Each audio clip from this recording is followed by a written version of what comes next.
Енді тозақтағы мынау уайыл деген ойпат туралы айтады пайғамбарымыз. Уайыл деген ойпат бар тозақта. Ойпат дегенде яғни сондай шұңқыр. Уәди деген шұңқыр. Абу Саид Аль-Худри радиаллаху анху риуаят етеді пайғамбарымыздан. Уайлун уадин фи джаханнам яхуи фихи л-кафир 40 харифан қабла ан яблуға қа'ра.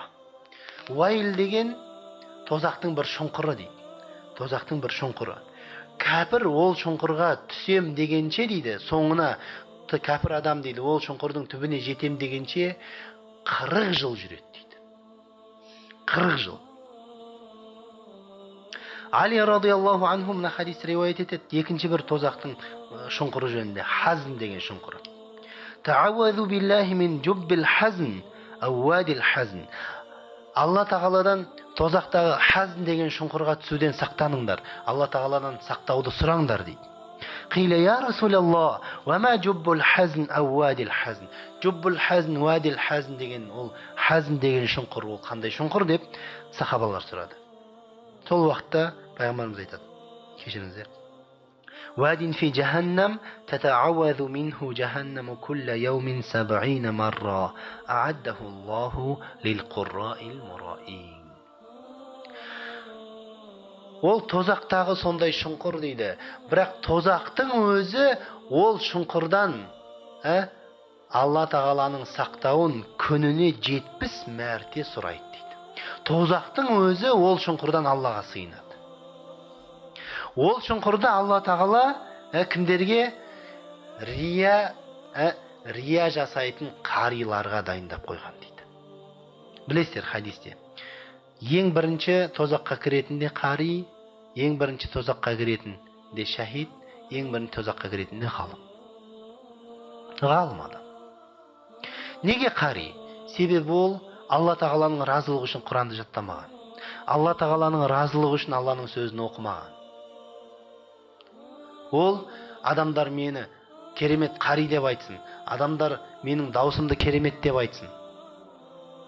Адамдар мені сондай бір Құранды керемет оқиды екен ғой деп сондай мақтасын деген ниетпен оққан қари. Сол қариларға Алла тағаланың неғып қойған, арнайы жаратып қойған шұңқыры. Екінші шахид. Ол Алла тағаланың разылығы үшін Алланың жолында күрескен шахид емес. Ол адамдар мені сондай батыр деп айтсын деп күрескен шахид. Одан кейін ғалым. Ол ғылымды үйренгенде Алланың разылығы үшін мен адамдарға осы ғылымды үйретіп, адамдардың жәннатқа кіріп тозақтан сақтануына себепші болайын деп ғылымды үйренген. Сөйтіп адамдардың барлығын осындай тура жолға шақырайын деп ғылымды үйренген ғалым емес. Адамдар мені ғалым деп айтсын. Сөйтіп басқалармен, надандармен, басқа менен ғылымы, білімі төмен адамдармен мен пікірталасқан уақытта мен әрдайым жоғары тұрайын. Солардан төмен болып қалмайын деген ниетпен оқыған, сондай ниетпен үйренген ғалым. Имам ат-Тирмизи риуаят етеді, пайғамбарымыз саллаллаху алейхи вассаламның хадисте Утба бин Ғазван деген сахаба риуаят етеді, радиаллаху анху. إن صخرة العظيمة لتلقى في شفير جهنم فتهوي فيها 70 عاما وما تفضي إلى قرارها. Бұл тозақтың қаншалықты терең екендігіне пайғамбарымыз неғып жатыр? Сипаттап беріп жатыр. Қаншалықты терең екендігін тозақтың. Үлкен жартас дейді. Тозаққа неғылады, тасталады дейді. Тозақтың жиегіне әкеліп тасталған уақытта сол тозақтың түбіне жеткенше, жетпейді да дейді. 70 жыл бойына неғылады дейді, жүреді дейді сол.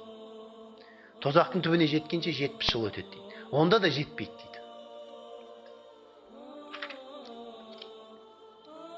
Сосын Абу Хурайра радиаллаху анхудан тозақ туралы тағы бір хадис келеді. كنا عند النبي صلى الله عليه وسلم فسمعنا وجبة فقال النبي أتدرون ما هذا؟ Пайғамбарымыз саллаллаху алейхи вассаламмен бірге отырдық дейді.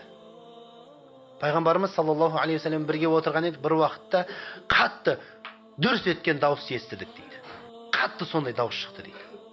Сосын пайғамбарымыз саллаллаху алейхи вассалам оны естіді. Сендер білдіңдер ме не екенін, дауыстың қайдан шығып жатқанын, қандай дауыс екенін білдіңдер ме деді. Сол уақытта құлна Аллаху ва расулуху а'лам.